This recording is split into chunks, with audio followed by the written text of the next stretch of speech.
Hello, everyone. Thank you so much for joining us. It's just a little bit after the top of the hour. I see there's just a few more of you coming in and logging in. We are so grateful to have you all with us. And I am super excited about tonight's event with Silversea. We have a fantastic panel, which includes none other than Mark Conroy, the Managing Director of the Americas for Silversea. Mark, thank you so very much for being here with us. But in addition to you, we also have Joe Leon, the Vice President of Field Sales, Rachel Woodward, the Senior Director of Expedition Sales, and our very own Hunter Swindle, the Area Sales Director for the Mid-Atlantic. These folks at Silversea are some of the absolute best, and to have them take time out of their day to just have a unique, exclusive evening just for Avenue 2 and our guests and our clients, I think just speaks volumes of you all as our esteemed clients. But, you know, with everything that's going on in the world today, we've definitely have some challenges as far as what is happening with coronavirus and COVID-19. And so I'm so excited to have Mark and his team here to talk to us about not just what they're doing to combat this, but where is the future of the cruise industry going? What do they see as the timeline to recovery? What are the things that they're doing in order to keep their customers safe, but at the same time, I think provide us with some inspiration and just some uplifting good feelings of what it is like to travel again and show us some amazing destinations around the world. So with that, Mark, thank you so much for joining us, and I'll turn it over to you to take it from there and tell us about what's happening at Silversea. Well, thank you very much for the opportunity, and it's great to have the opportunity to be here today.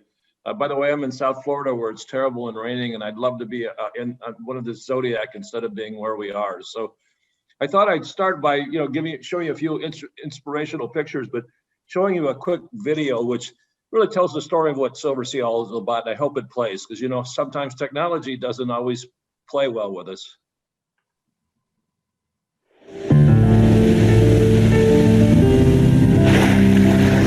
It's when all your senses become aware.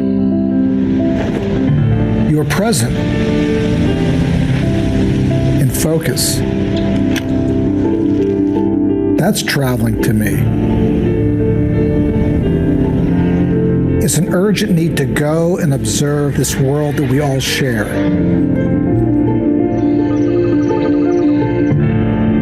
A ray of light,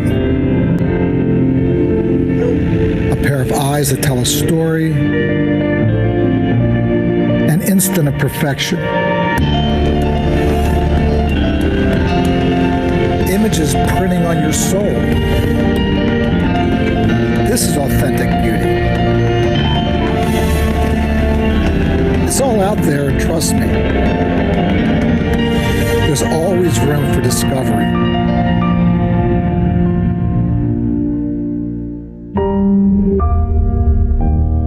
And then we go to this. And we like this. I hear this all the time. We're all in this together. I think we're all stuck in the same storm, but we're in different boats or different lifeboats of it. I like to look at it the way it started for us is that in March, the first thing we were doing is trying to get people home from all these destinations, and had to charter planes and do amazing things to get people home. It took about 2 weeks to get all the guests home. And then we had to start working about getting our crew home. We went from getting our crew home and getting the ships into safe places and by the way, this was the first safe place in Tenerife. And by the way, the fleet now is pretty much in the south of France. And then we had to start figuring out how to run the company from home. So because of the fact that there was a danger of going to the offices. And then we had to figure out how to refund money, which was not the easiest thing. We're a business that's designed to take money in and not refund it. So we were in a situation where we had to figure out because all of our refund processes were manual. And to give you just an idea how big this has been is since this COVID began, I think we've refunded almost $400 million in advance deposits or payments on full cruises, and issued another $500 million in future cruise credits. So it's been a traumatic sense of what's going on. And then the rest of the time, we're spending our efforts trying to figure out how we're going to go back into service. Three things have to happen for us to go back into service. The first thing is that borders need to open, because the challenge we faced when this all started was that we had perfectly healthy ships, but countries wouldn't let anybody disembark from a cruise ship. So once the borders open, it will allow us to start sailing. And the good news is borders are starting to open. The Caribbean particularly has opened for North American travel now, and as has our areas in the Galapagos and some areas around the world. So the other thing we did was the Central Disease Control has been overwhelmed by this disaster, and we couldn't get them to move or have a conversation about how we could get back into business. Obviously, getting back into business, one of the things we feel is it's going to be a while before there's a vaccine. So what we're going to be relying on testing, and what we want to do is they're already doing it in different places in Europe, is creating a bubble on board so that we know everybody on board, from the crew to the guests. We know none of them has it because they've been tested multiple times, and we've managed their process. But what we did is we hired this 11 experts, including 2 Nobel Prize winners, Dr. Scott Gottlieb, who basically ran the Centers of Disease Control, Governor Levitt, who was head of Health and Human Services, and a group of scientists and operational people to come up with a program so that we could present it to CDC. By the way, we did this together.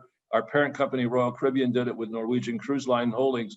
And we submitted this to the CDC about 3 weeks ago in order to get them to engage us in a conversation of how we can get back to work.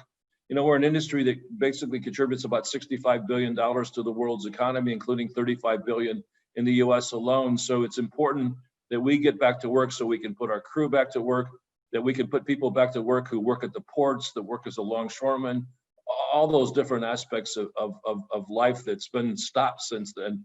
So it's important for the cruise industry to get back, and we're hoping that they agree to it. So what we did again is borders need to open. That's happening. Airlines need to fly more, which is happening.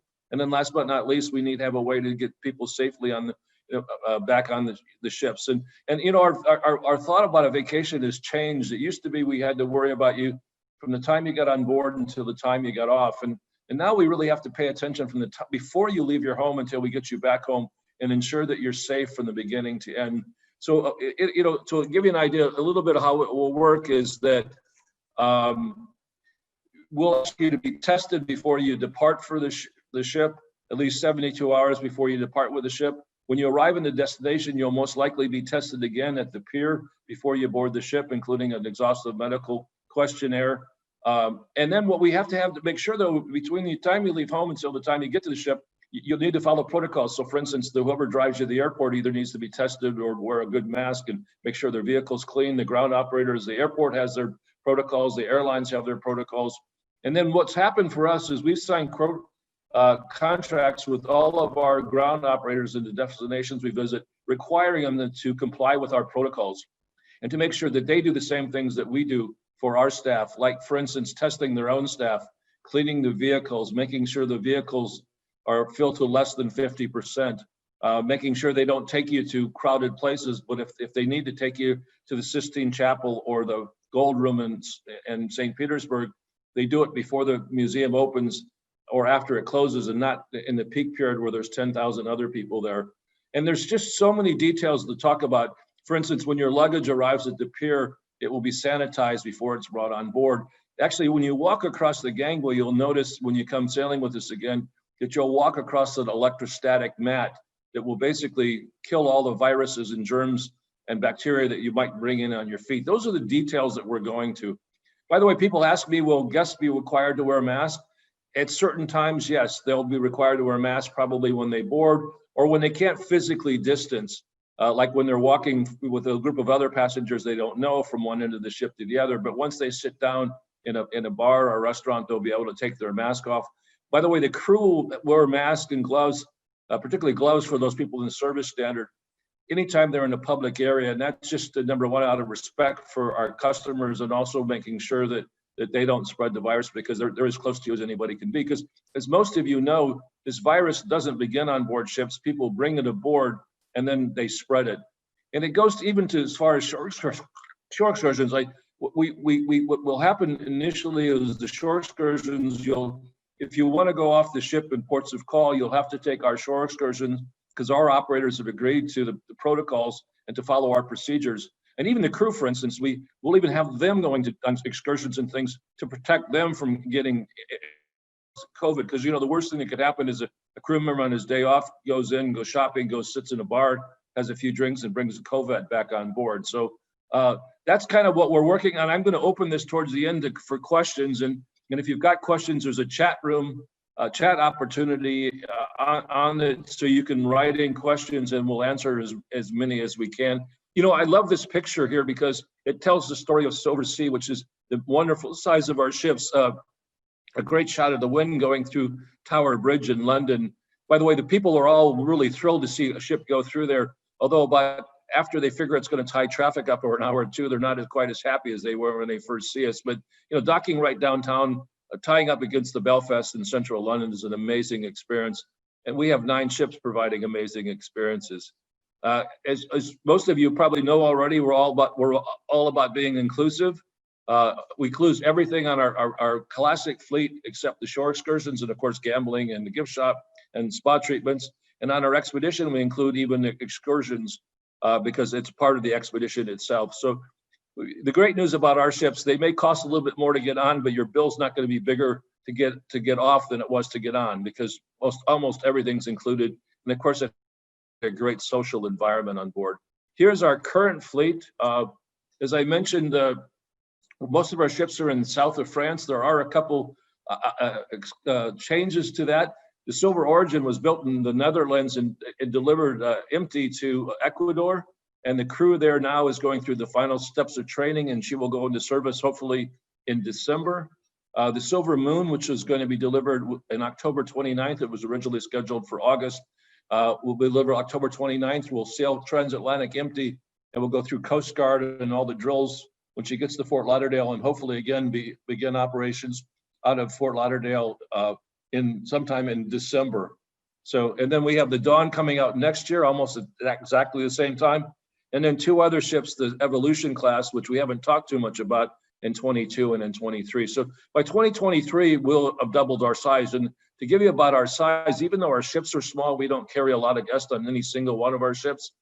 We carried almost 100,000 customers in 2019, about $500 million in net cruise revenue. So between now and 2023, we're going to carry over 200,000 in 2023 with about $1.2 billion in net revenue. So we've got great growth plans. And of course, the good news about this, if there's any good news that came out of this, we were acquired by Royal Caribbean a couple of years ago. And, we as a group at Royal Caribbean last year in 2019 made $2 billion in net GAAP profit. And of course, obviously the year has changed now. We lost $1 billion in the first quarter and more each quarter. We're running through cash pretty good. But according to Wall Street, we're a public company, I can't say too much, but according to Wall Street, David estimated that we could survive without being in operation until at least the end of the third quarter of next year if we had to. Of course, we don't want to, and we don't think we'll have to, but we are financially strong, and it's a great business model. What our bankers, our owners, our lenders, and our customers have figured out, there's nothing wrong with the product itself. It's the fact that the entire world was not set to deal with this disaster that's befallen all of us. We're the one company that we go just about everywhere water touches land, over 900 destinations. I would challenge some of you to pick a spot and challenge Josh or a member of the team to take you to somewhere you haven't been before. And I bet you can find those places, including the Arctic, the Antarctic, the Mediterranean, things as close as Alaska and the Caribbean and the Galapagos Islands, everybody's first expedition, and as far away as South and East Africa and West Africa and the Russian Far East. This is to give you an idea of the number of cruises that we're going to be operating in 2021. We're still very European-centric with about 89 cruises in Europe and Northern and Mediterranean, 18 Alaska voyages, 7 New England, Canada, 38 in the Galapagos, 37 Galapagos or Antarctica departures, and then 14 in Australia in the South Pacific, assuming our friends down there open up their country. And this is just to look at our schedule on a calendar basis. Some of you plan your trips calendar-wise. Well, we try to be in destinations when the weather's the best it can be. So for instance, in Northern Europe, we're there from June till the end of August. And in Antarctica, we're there from November until early March. So, and then the great news is Galapagos, we're there year round because of the fact that it's on the equator and the weather doesn't really change.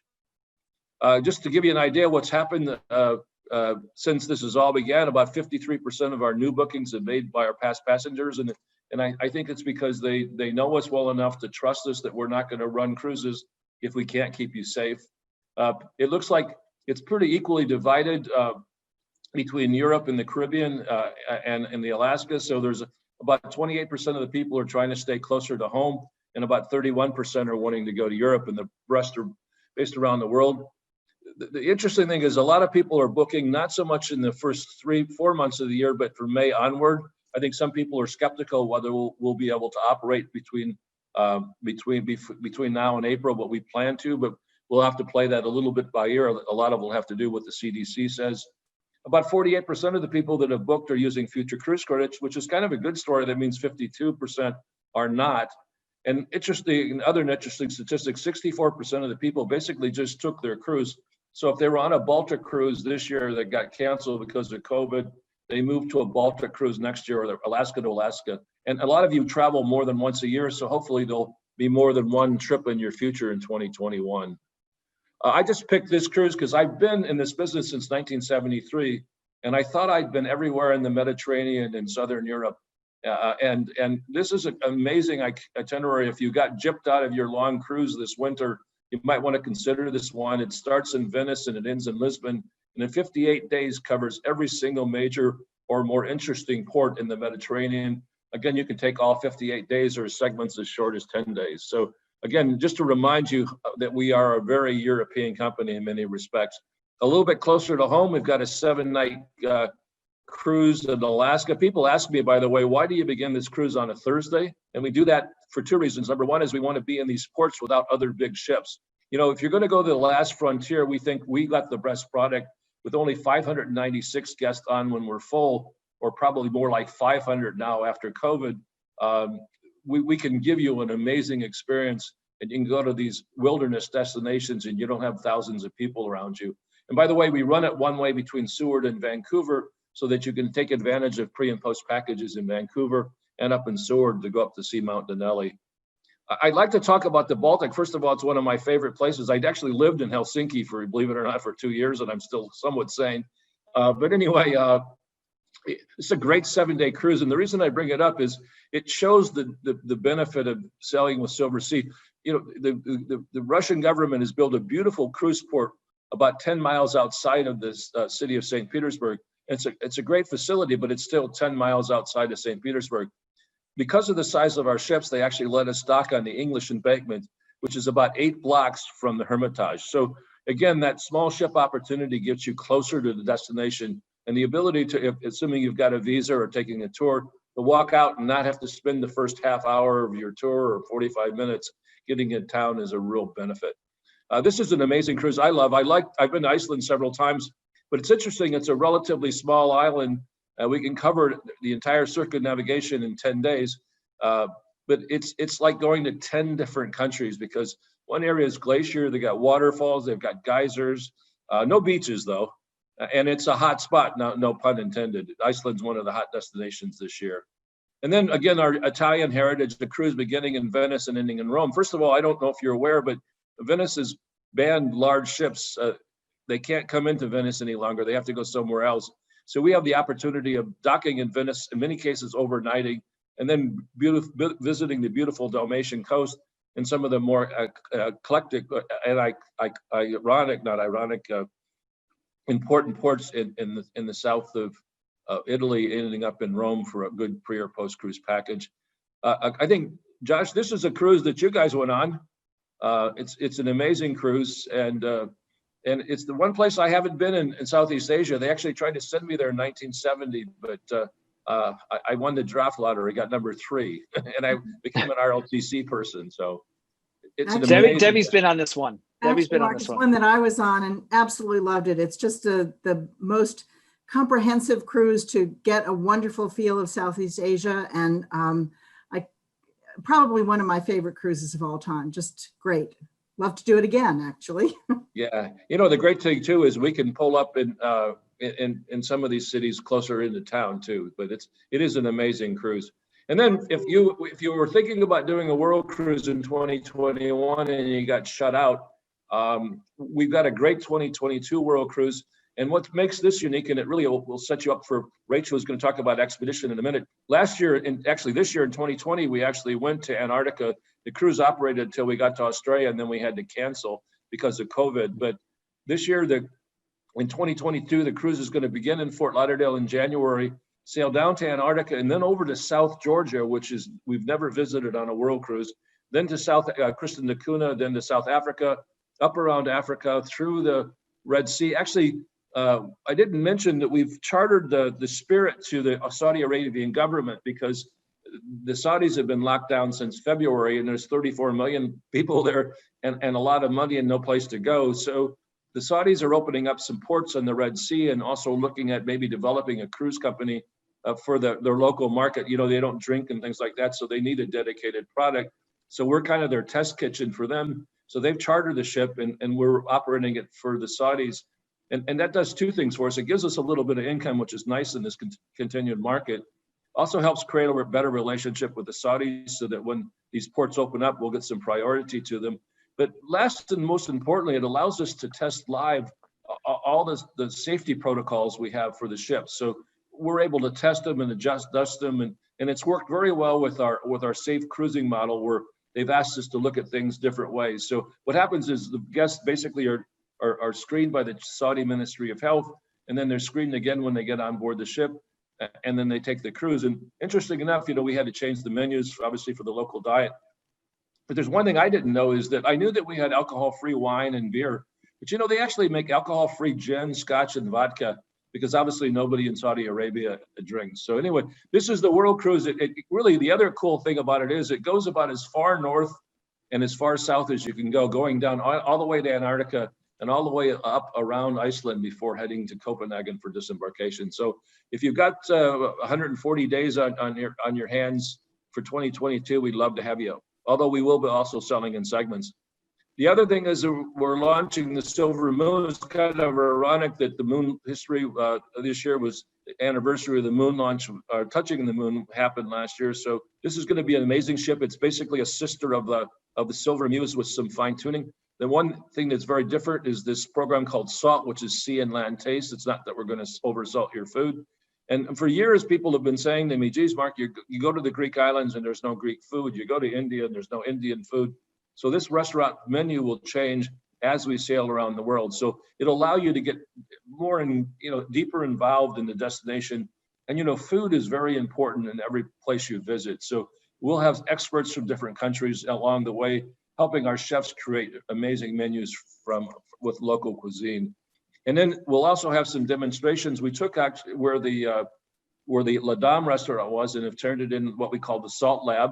This isn't particularly a cooking school, but you'll have chefs and food experts talk about why they use what materials and spices in the destinations we visit. So you can get as immersed as just having dinner there, or you can get more immersed by seeing what it's all about, how it's cooked and why it's cooked the way it is, or just stopping in the Salt Bar where we'll be serving alcohol from the region, both wines and spirits that are popular in the regions we're visiting. So this is a very ambitious program. And I think if it wasn't for our sister company, Royal Caribbean, and their ability to manage logistics, it would be very difficult to pull off. But we're quite excited about it. And this will be the first of its kind in the industry. That being said, we have 7 other restaurants on the ship. And again, the beauty of that is that we're going to probably fill nothing more than about 80%. So we're going to have we have 1,200 seats in the dining room on the Muse. That means we can basically have everybody seated at once in different restaurants. And we're going to keep the manning as it would be full so that we can adjust to the extra crowds or smaller crowds in each of these different restaurants. But we have La Dame, which is our formal French restaurant. It's actually a partnership with Lalique. La Terrazza, which is based on our Italian heritage. We started as an Italian cruise line. The grill, which you cook your own meal on, Lava Stone's amazing dinner. Kasaki, which is a Japanese restaurant. Atlantide, which is our traditional classic restaurant with primarily seafoods and meat. Silver Notes, which is a tapas restaurant with a jazz club. And then I can't say it, the pizza restaurant. And we hired the best pizza maker in Naples, and he trained our team how to make some amazing pizzas. So you're not going to go hungry. And one of the things we want to assure you is, first of all, we're not going to run a cruise if we don't feel we can keep you safe. And the other thing is, we're not going to run a cruise where you feel like you've checked into a hospital. We're going to try to provide all that great service, all the things that you needed, but also keep you safe at the same time, keep you in that bubble. Again, here's some shots of the moon and some of the beautiful staterooms and public areas. This is Dotovice, which is where you check in. It's like a large living room with a beautiful bar in the middle of it. This is my favorite. It's Arts Cafe. It's up on deck in the aft section. And this opens from 6 in the morning until probably about 2 in the morning. It starts with early risers coffee and different desserts and a small taste. It's got a full open bar. So they have in the morning, they'll have a Bloody Mary bar, and evening and after dinner drinks. And then throughout the day, it just continues to serve amazing food and great coffees. And it's a great place to go sit, to meet other people, or just sit out on the deck and read a book. We've actually increased the size by about 30%. And an amazing spa with an amazing thermal room and an outdoor deck area. This is as bad as it gets. The only difference between this and the very minimum suite on the ship is without a balcony. So if you look at the inside space, all the standard suites are the same. They're 376 square feet. And not only do they have a beautiful living room and sitting area, but there's also a beautiful bathroom, a walk-in closet. The bathroom has a separate shower and tub. So they're the size of a nice luxury hotel room. And of course, we've got larger suites on top of that, including our owner's suite, which is the size of a nice Manhattan apartment. And then last but not least, the Silver Dawn will be coming out exactly a year later. And she'll be a sister of the Moon and the Muse, but probably again, a little bit fine tuning, because every time you build a ship, you find out what really worked well, and you would make some adjustments on those things that didn't work out as well as you'd like them to do. The other new ship I'm going to talk about before I turn it over to Rachel to talk about Expedition is our new Silver Origin. You know, we've been operating now for years in the Galapagos with the oldest ship in our fleet. It was built in 1988. It was, and it was still the best guest satisfaction rated ship in the industry. And she said, and it was great satisfaction rated because we've got a great destination, an amazing crew, by the way, made up of all Ecuadorians, and actually almost all, not only Ecuadorians, but I think they're called, and on this old piece of hardware. So now we've built a special purpose ship designed to specifically operate in the Galapagos. And this should make this, by the way, her net promoter scores were 9.8, 9.9. So it should just blow people away. And it's an amazing ship. This builder, when they're not building ships like the Origin, they're building mega yachts for billionaires. So I'm going to, and this is, by the way, interesting about the Origin, she never docks. There's not a pier large enough for her to dock there. So she anchors, and everybody and everything comes to the ship, either on Zodiac or barges. So when you land at the Baltra airport, you're taken to the dock, the pier, you'll get on a Zodiac and you'll step up 3 or 4 steps and walk right into the base camp, which is here. And this is the kind of the central coming and goings for the ship. This is where you'll meet your guide, your expert, who will take you on whatever tour you're taking that day. And it's an amazing spot, and it's got lots of memorabilia because Charles Darwin, we're members of the Royal Geographic Society, and so was Charles Darwin. And they've either loaned us original copies of things that he had from his collection, or we've made copies of his collection. So we're really excited about this place. There's also an interactive television screen where your guide, your exploration chief can take you through what he's going to take you through that day when you board, and also what you saw during the day. So that's pretty exciting.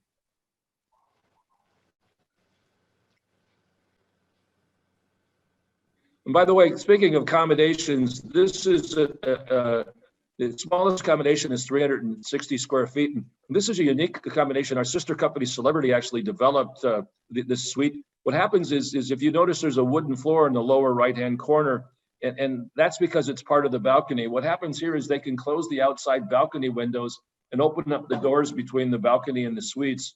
And this makes the suite even feel bigger. And to create natural light, we've actually even put a shuttered window into the bathroom. So it's an amazing, the whole idea is, you know, the ship makes announcements throughout the day. There's a whale here, there's this there, and they want people to be able to get to see the outdoors as much as possible. And here's a quick video just trying to.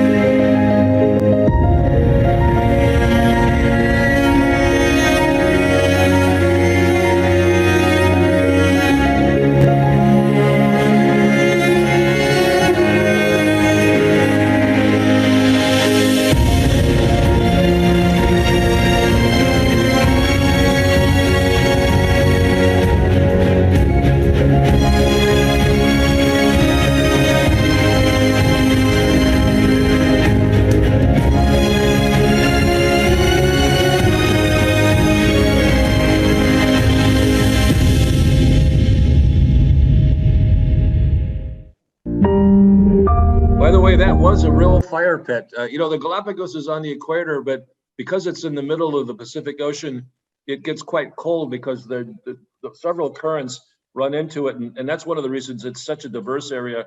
There's an upwelling from the bottom of cold water, which also brings all these unique species who've never been bothered because they've been pretty well isolated with the exception of the early times of whaling. So with that, and I've talked enough, I'd like to turn it over to Rachel and let Rachel tell you a little bit about expedition, particularly Antarctica. Wonderful. Well, thank you, Mark. And you all have experts at Avenue to Travel when it comes to expedition. I know, Josh, you went to Antarctica a couple of years ago, and I'm sure you'll agree, visiting this destination is like a total sensory overload, from the wildlife to the landscapes to the history.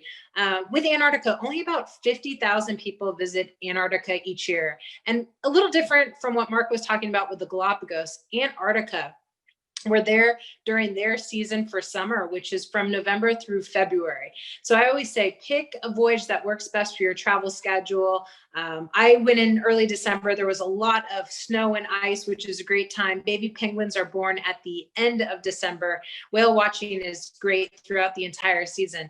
And one thing that I was amazed at, we'll click through a couple images here. Every day, you know, with Antarctica, when you step foot ashore, you're going to see a couple thousand penguins. But it was the colors of the ice. 85% of the world's ice, the ice sheets are in Antarctica. So they contain the largest ice in the world. And about 90% of the icebergs are below the surface level. So the colors there. Another area that we visit, I love, you'll see these zodiacs. We include the complimentary parkas. It's always small groups. So usually these zodiacs can contain about 14 to 16 guests, but we have no more than 8 to 10 guests in a zodiac, 2 landings a day, and under 274 guests. So always small groups ashore. Mark, when you're talking about the expedition team for the Galapagos, one thing with Silversea Expeditions, we're celebrating our 12th year in expedition cruising. So many of our guides have been to Antarctica 40, 60, 80, 100 times. They're experts in these destinations. One of the most popular trips, I'll show in the next slide here, we offer 10 and 18-day voyages to Antarctica.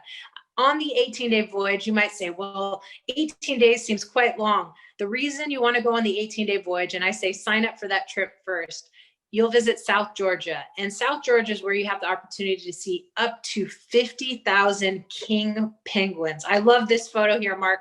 We always laugh with expedition travel. There are no formal nights on board. I think this is the most formal you're going to get throughout your entire journey with the king penguins. We also have a photography program on board. So if any of you are avid photographers, I recommend an expedition voyage. This was taken on my trip a couple of years ago. In the peninsula, there's an area called Sierra Cove. And within the first 10 minutes, there was 8 humpback whales bubble feeding. Many days, the sun is out. It's probably colder in Chicago in the winter than it is in Antarctica. You wear base layers, but every day is a different experience. The expedition team, you know, you'll have your cameras out and they'll just say, they turn off the engines and they ask everyone, put your cameras away and just enjoy the nature and beauty of the environment. We'll click through a couple more images here. Something new that we're offering, if any of you are avid eclipse followers, there will be a total eclipse in Antarctica on December 4th of 2021. So it will happen early in the morning and it will last for about 2 minutes. So we'll have 2 itineraries on Silver Wind and Silver Cloud, where both vessels will be positioned at sea between South Georgia and the peninsula. I highly recommend call Avenue to Travel if you're interested in these trips, because there's a lot of interest in both of them.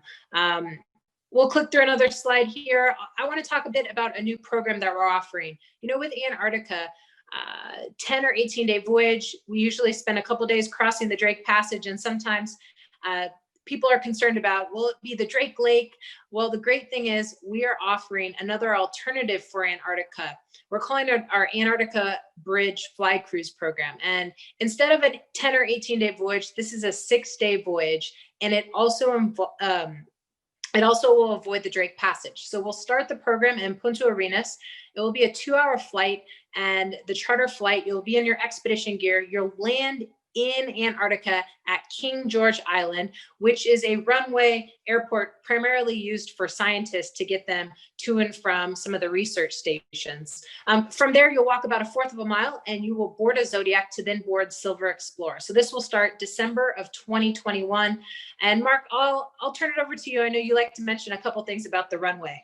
Yeah, first of all, this is a shot of the airport. It's actually the busiest airport in the southern hemisphere that doesn't have a 3-letter code. And basically what happened is the government, it's the Chilean government, I think, is the one that developed it. Mm-hmm. What they did is they plowed the snow off and took the lava stones and just steamrolled them to make it level and flat. And if you notice, they use these high-wing aircraft to keep the engines away from the ground so they don't take in snow and other debris.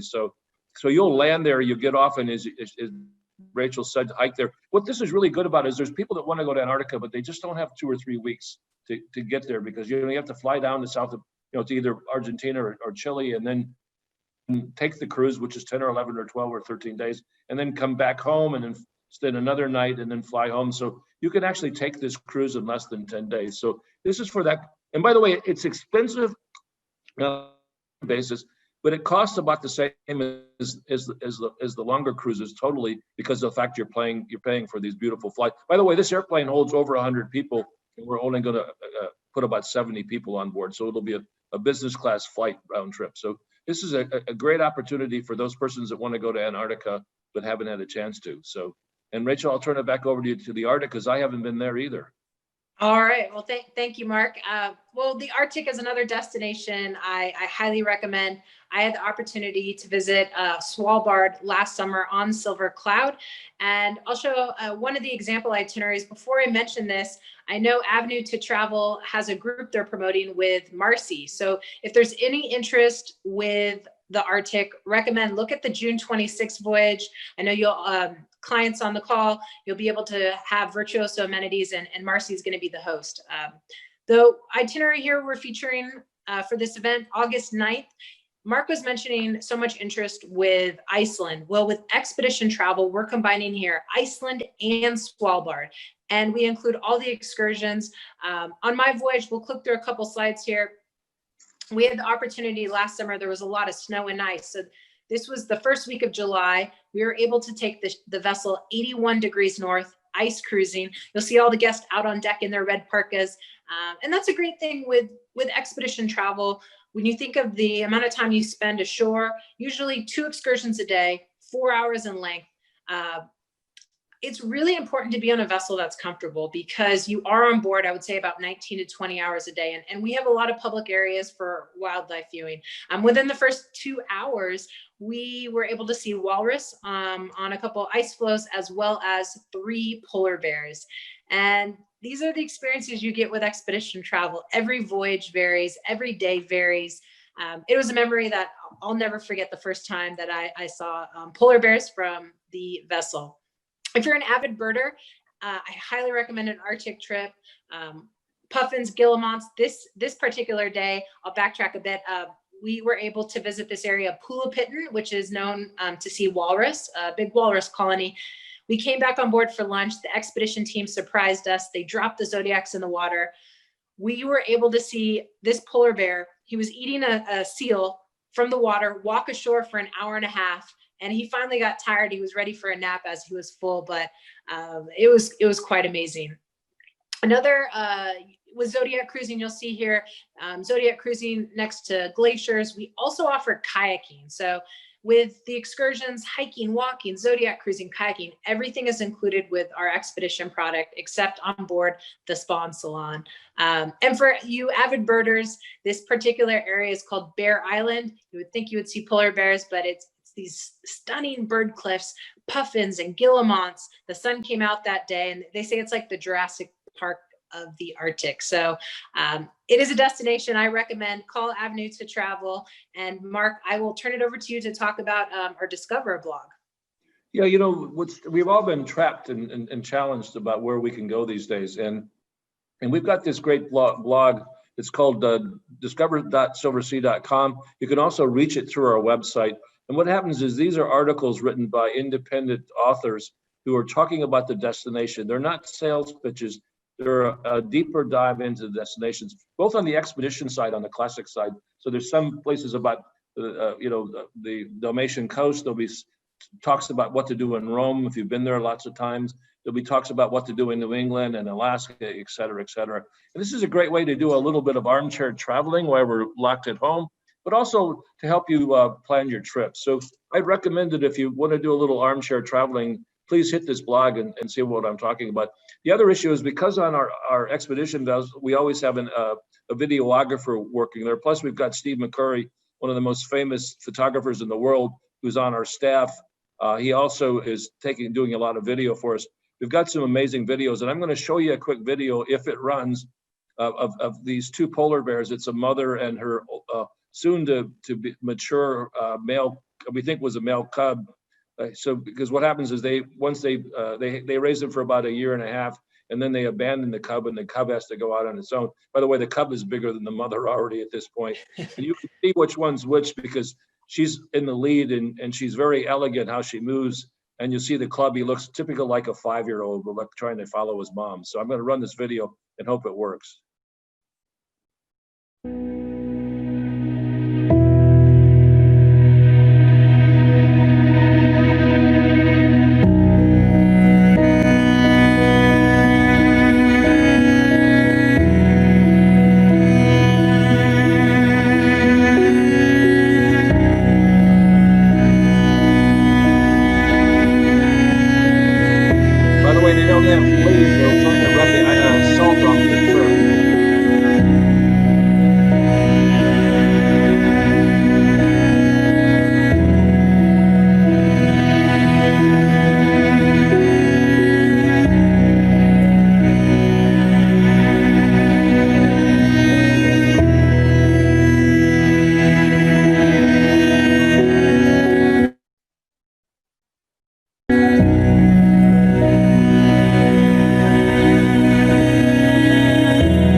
Them finish off and tell you why you should book sooner than later.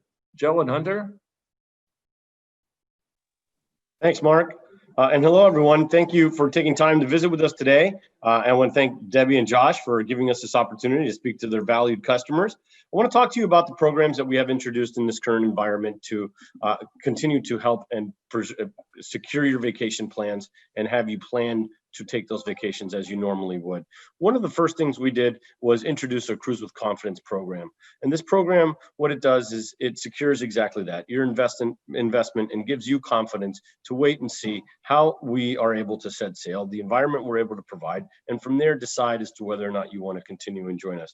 And what the program does is any sailing that sails between now and the end of next year, 2021, customers can cancel up until 30 days prior to sailing, and you will receive a full value of that voyage in the form of a future cruise certificate. Now, that future cruise certificate is issued on the airfare, the hotel, transfers, and any of the other items that you may have purchased through Silversea to make it a complete vacation. Hey, Joe, you know, the great thing I didn't mention is that if, you know, we're having people be tested before they leave. So God forbid they had COVID when they got tested and weren't able to cruise, they'd also get a choice of a refund or a future cruise credit. Yeah, that's a great point. That's right. In the event that we have to deny someone boarding, obviously, we'll do the right things for the customers at all times. But this program is something that just gives you blanket coverage and allows you to assess whether or not it's time for you to sail and something that you feel comfortable in doing.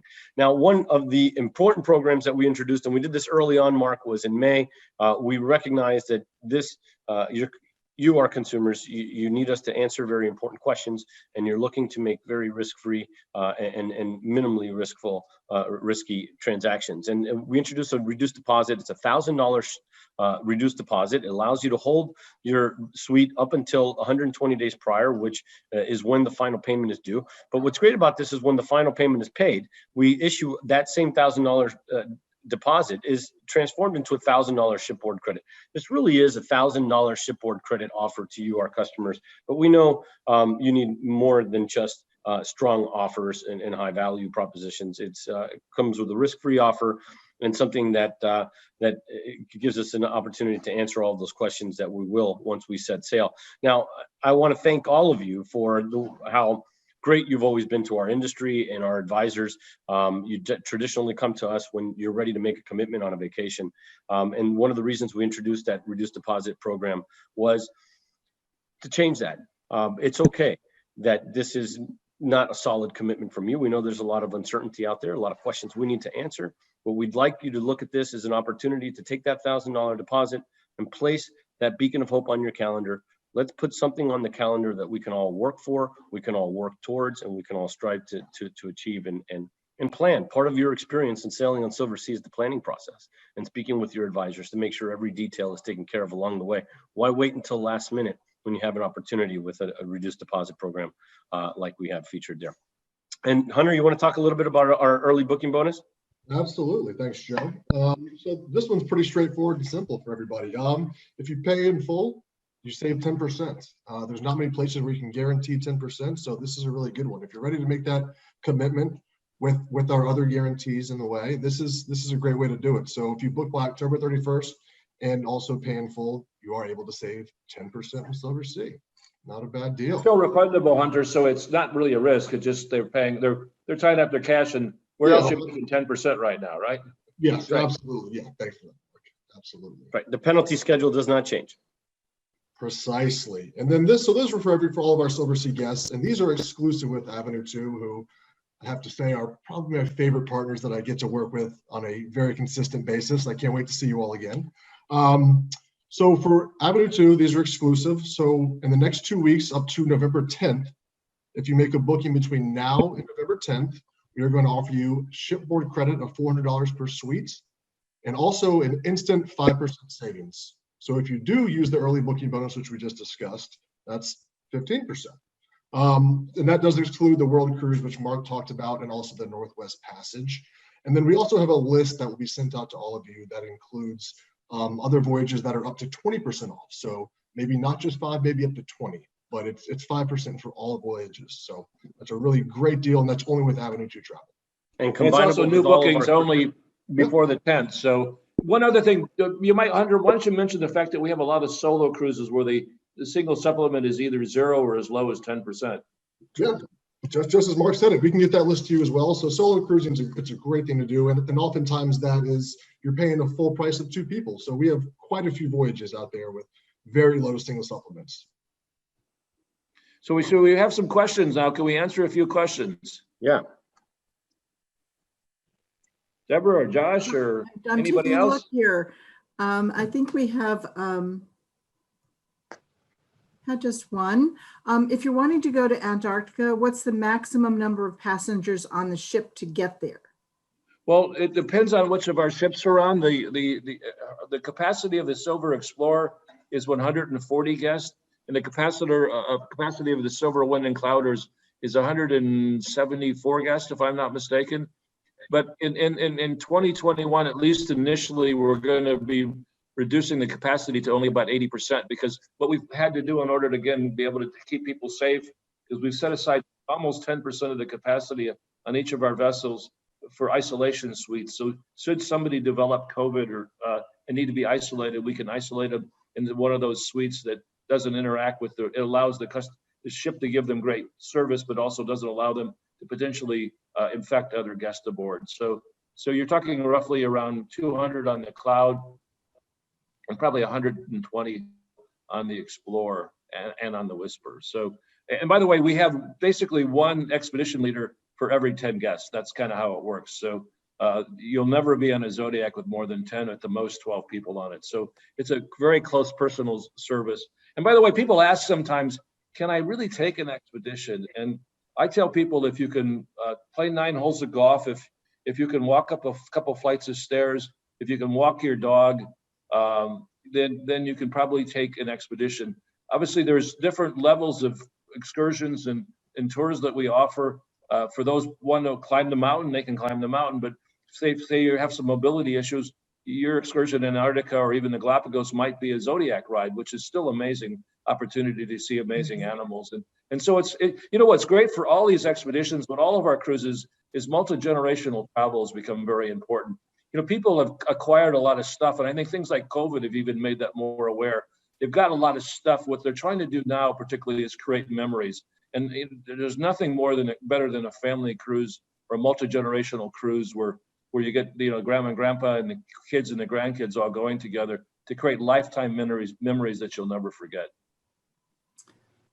Thank you, Mark. I've got a couple more questions. Are you connected with or have any approved testing companies for guests to get tests done prior to departing from home? Yeah, we'll basically, we, as you can imagine, we're overwhelmed by people trying to sell us testing equipment. And the one thing that we've found is the faster, and what we would like, obviously, is a testing equipment, particularly for our sister companies who carry thousands of guests, would be a test that you can get a response for in about 15 minutes. So I think we've looked at every test in the market and a couple that aren't even in the market yet. And the idea is to be able to test somebody and get a result. You know, a normal test takes 4 hours, and then it could be reduced down depending on what lab you have on board. But we plan on either sending you out a test kit or referring you to somewhere where you can get a test where you can get the response in 24. I actually had a test today because I unfortunately had dinner with somebody that turned out to be positive. So I had to go do a test today, and it used to be, you know, you had to wait in line 3 hours to get the test, and then you know, 3 days or 5 days to get the results. And I took the test in about 15 minutes, and they've guaranteed me my response within 24 hours. So that just gives you an idea how much it's come a long way. But we're going to have the best test we can find. Plus, I think on most of our ships, we'll have a piece of equipment that allows the ship to do additional testing, plus the doctors on board. So again, you know, we actually had one that we were really excited about. It was like, you know, like doing a diabetes test where you pricked your finger and you put your finger on a disc and it turned purple, you had COVID. And we were really excited about it. And we're thinking, geez, this is perfect. And then we realized it had about a 50 accuracy. So, you know, the alternative was just flipping a coin. So we obviously that by the side. So we need something that's in the high 99% accuracy, but also we can get it done as quick as possible. And those things are coming probably quicker than we're going to get being distributed. And Debbie, I see a question here regarding our shipboard credits when doing expedition travel. Yes, all of the exploration is included when we do expedition. However, there are areas of the ship like the spa where you can use the shipboard credits. We also have a gift shops on board, as well as a wine menu that is expanded beyond our included bottles of wine. In addition to wine, there's other spirits involved as well. So a connoisseur's list of extremely high-end wines and spirits, which are quite good. So we have a question on the future cruise credits that have an expiration date. What happens if a cruise is canceled by Silversea? If we cancel, we give customers depends on how it's been scheduled, but if we cancel it, they get a future cruise credit that's good for 2 years from the date of being canceled, if I'm not mistaken. And by the way, they can use that credit towards anything, because in many cases, we've been issuing credits for 110 to 120%, 125%. So for instance, if we canceled your cruise this year in Alaska and next year, or let's say in the Baltic, and next year you want to go on the same cruise and you have a 125% future cruise credit, you can use that credit to purchase your upgraded air, purchase pre and post cruise holidays. What we try to do is make those credits fungible so that people can use them. You can actually use part of it to bring a second couple along or bring your kids along. So we're trying to make them as user friendly as possible. And then when depending on the circumstances, if they're expiring, in most cases, unless there's something that's strange, we would probably always extend it in order to give them. And by the way, they're also transferable. So for instance, let's say that you take it and you don't want to take it because you're not comfortable. You can also give it to a family member or a friend if you'd like. Okay, thank you. We have a lot of people who are who have the future cruise credits and are looking forward to traveling soon.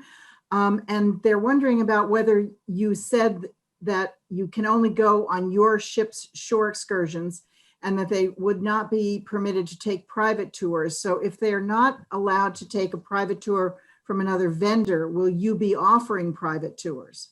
Yes, we will. We will. And by the way, we're not doing it because we want you to take our shore excursions.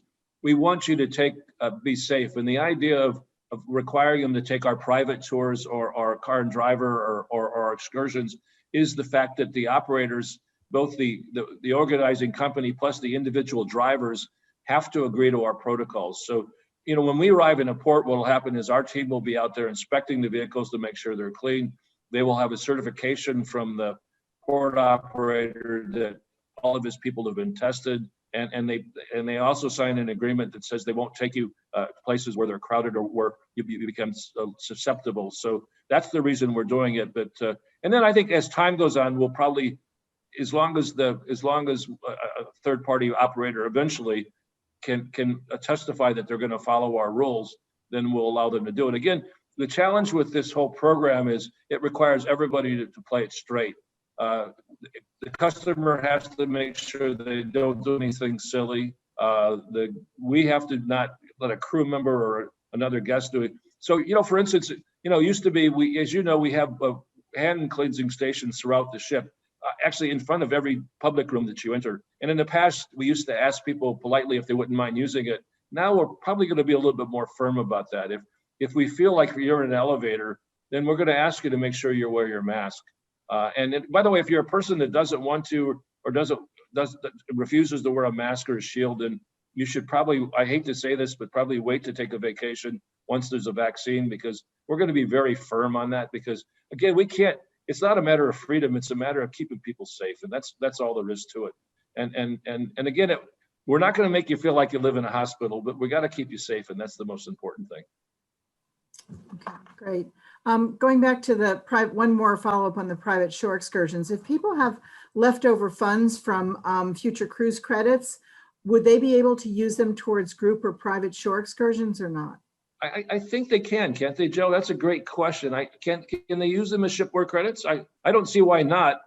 I'll double check that question, Deborah, and get you an answer on it. I think what we can do, Mark, is if it's an excursion that can be purchased ahead of time and we can plan for it ahead of time, it will be added to the reservation before we leave. And if that's the case, then we should have a way. We could find a way to use. Yeah, and Joe, I think we can also figure out a way to convert them to, to a shipboard credit.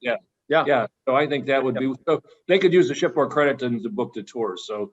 And then, by the way, if they don't use it all and they want to, they're going to book a second cruise or a new cruise while they're on board, they can use it for that too. So it's not just, if there's anything left over, it could be used on another cruise. So. Okay. Mark, we had another question here about percentage of guests on a sailing and what situations in which you would continue to sail. So if you only book 25% of the maximum guests, would you still make that sailing go forward, or is there a required percentage under which you would not sail? Josh, I think the answer is yes and no. What happens is that once we get the ship together, it takes us about 30 days to pull the crew together and then get it provisioned and everything, and with a target date to start. And once we've got enough so we're looking at our bookings now, and so let's say a good example is I think you're not going to see the whole fleet operating before April, and what's going to happen is you're going to see ships come back one at a time. And so what happens is once we decide to employ, then we'll operate the ship. But what we'll probably wait to do is to for instance, not deploy. The Moon was going to go around South America for the winter, and because of the new CDC rules, which are restricting, at least that's the proposal, to restrict cruises less than 9 days, we're probably going to take that time that she was in South America and turn that into Caribbean cruises of 9 days or shorter, and do a series of different itineraries so those guests that want to stay on longer can do so. So once we've made the commitment to deploy, I don't think it will matter. We probably won't deploy if we can't get the ship to around 30%. So once we're above 30%, we'll deploy, because it doesn't make much difference if the challenge we have is right now we've got 8 ships sitting still, and these aren't like your yacht or your boat where you turn it off, put the cover on it, and come back when you want to use it again. These ships have to be kept warm. The computers have to be kept running. The air conditioning has to be maintained. The engines have to be continually maintained and run.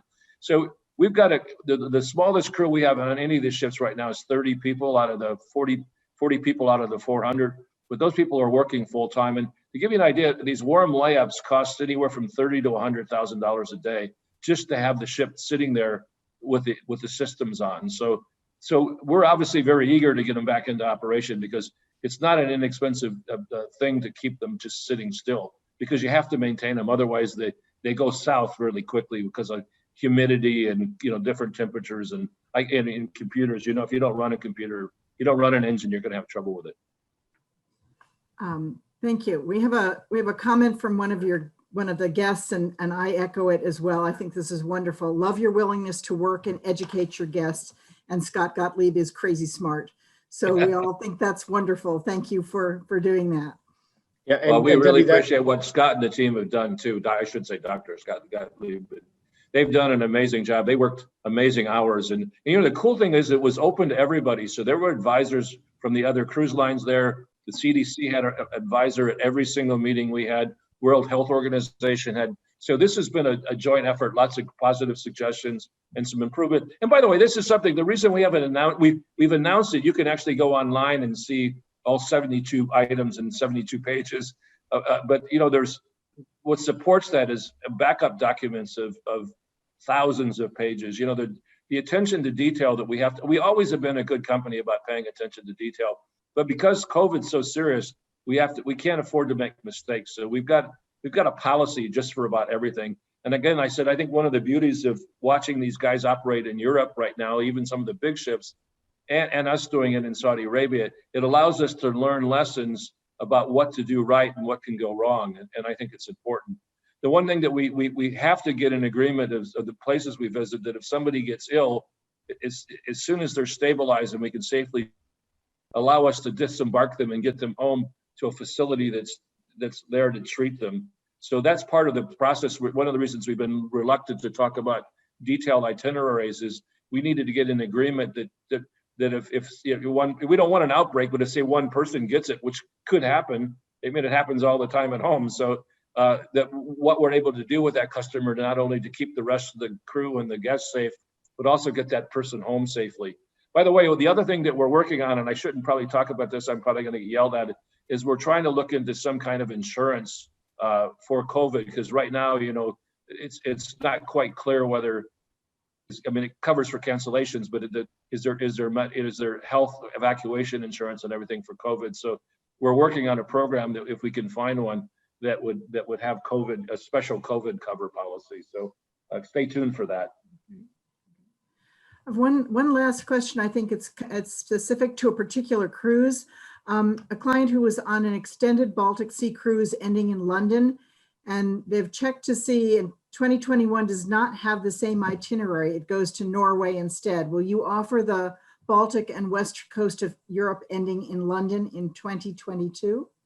In 2021, we do have some cruises. We probably will in 22. In 21, what we have is a series of cruises where you can go into the Baltic and then connect it with a 10-day fjord cruise. So I think we have some of those cruises, because what we do is we run a couple sevens, and we usually have a 7 or a 10 that's going to be in the Norwegian fjords or British Isles after that next cruise. So again, check with your advisor, but and if we're not, remind me of that. So when we're doing a scheduling for 22, I can take a look at it and make sure we have one. So, the beauty of us is, particularly for fjord cruises, it seems like we can fill one, maybe two, but if we schedule too many, then then we run them all at a lower occupancy.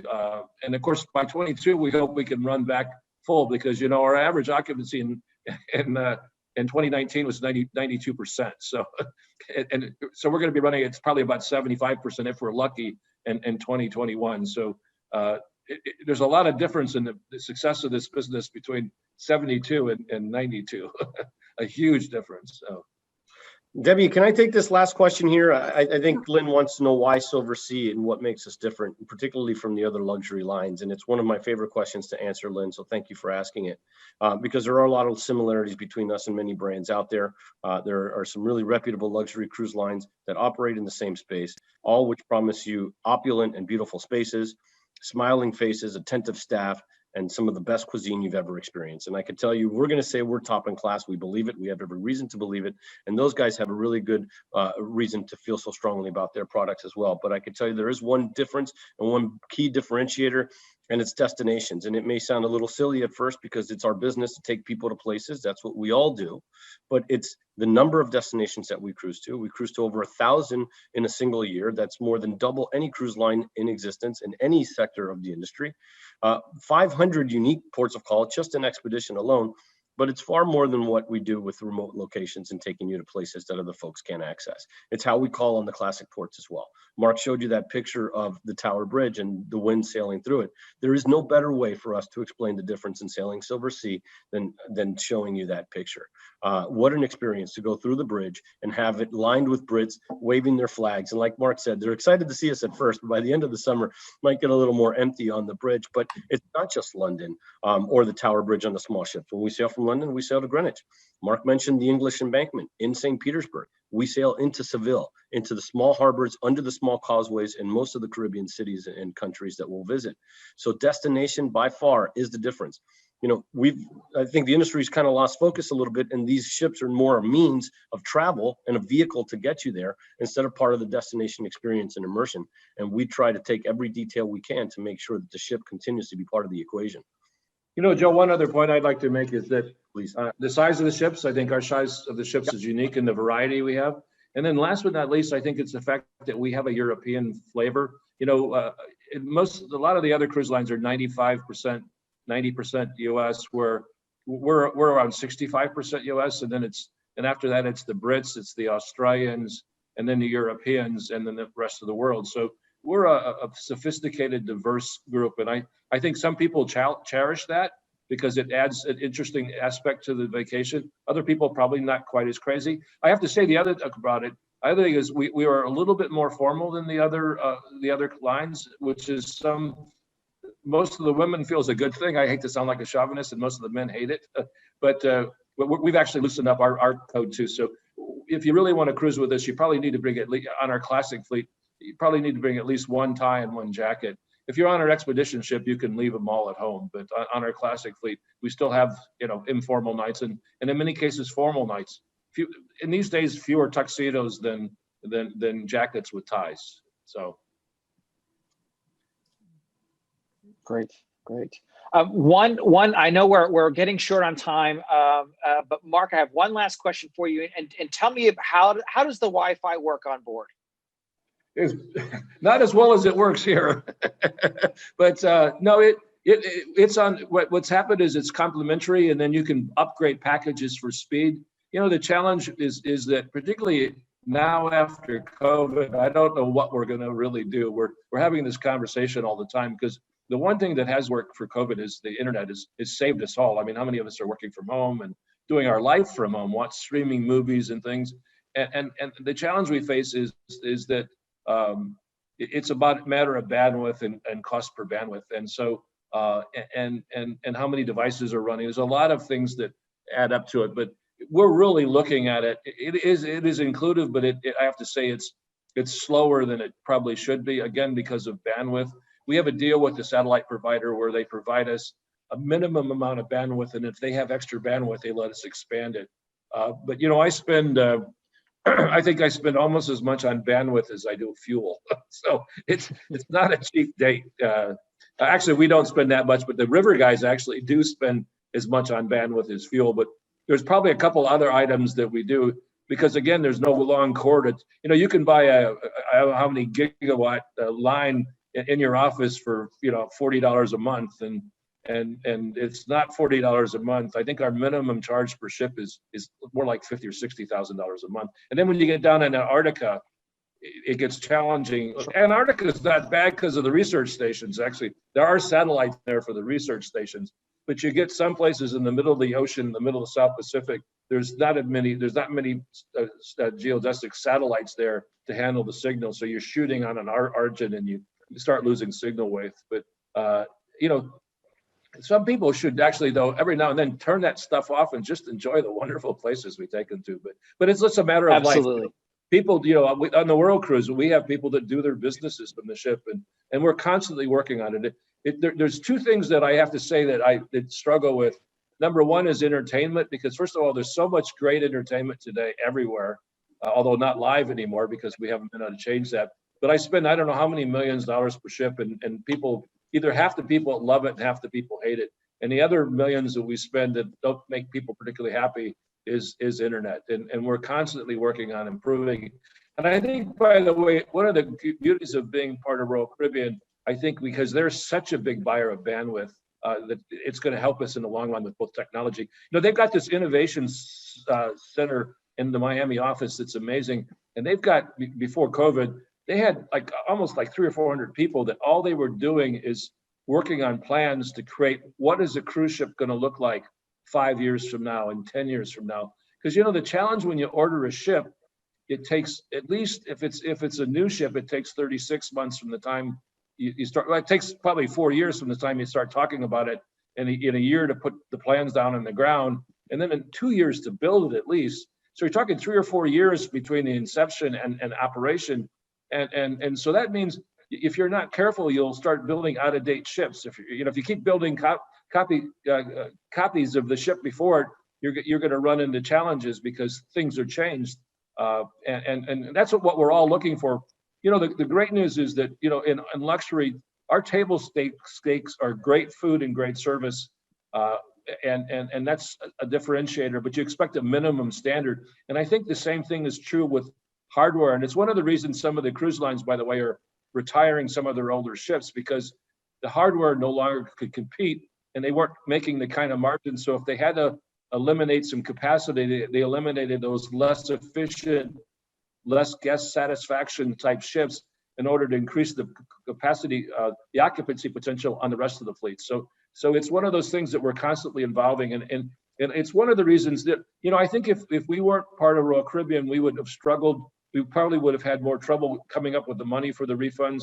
And then the other thing is we wouldn't have all these new ships on order, because it's again, a company that makes a $2 billion GAAP profit is somebody that's worth paying attention to. And we were the one thing in the Royal Caribbean crown that was missing, and now we're there. So we're very excited. Plus they carry so many guests that we only need to capture a few of their guests as they decide to move up the food chain onto luxury products, that we're there to keep them within the Royal Caribbean family. Excellent. Well, this has been a fantastic evening. Mark, Hunter, Rachel, Joe, thank you so very much for taking your time out of your busy schedules to be with us tonight. And I'm personally excited for the CDC to come along and lift the ban and allow you all to start sailing again. It sounds like that you're taking some really fantastic precautions, and I would love to socially distance myself on a 150-day world cruise. I think that's a perfect way of going and doing that and staying away from folks. Josh, maybe I could get you to try one of our 9-day Caribbean cruises once we launch them, and you can invite 100 or 2 guests to come with you. How's that sound? we would love we would love to do that, as long as we're all 6 feet apart. But yeah, the other thing I'd like to say your is, ships, we can do it. I'd like to say thanks for the opportunity, because I know you're a big producer for lots of folks, and you've gotten a lot of amazing clients, and thank you for the opportunity. Richard Fain, the chairman of Royal Caribbean, says that we have to end all of our speeches by asking for 2 favors.